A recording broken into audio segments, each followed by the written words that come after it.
Alright, so here is the crack on my lip that I will be repairing. As you can see, it's pretty big. So the first thing I did is grab some tape and just tape off the front of it just to get the crack as even and flush as possible. It'll make the whole bonding procedure easier pretty much. So here's the back of it just to make sure it's even as I could get it to. So yeah, just try to get it as even as you could.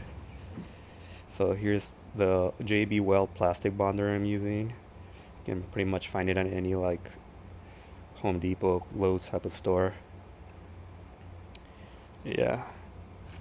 So here you do have to mix the bonder together. Uh, so here I'm adding the bonder to the back of the lip, try to get it inside the crack. It's pretty forgiving bonder. It takes a while to dry, so just spread it out evenly. Try to get it inside the crack. So I did notice the front was a little uneven, so I added a bit to the front. And after letting it dry, I did sand it down. It takes a while to dry, maybe let it sit for a good hour.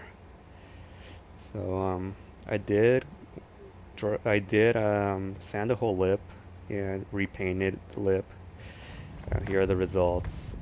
I do have a video showing you how to paint lips, so if you do want to check that out, you can browse my channel. But here are the end results.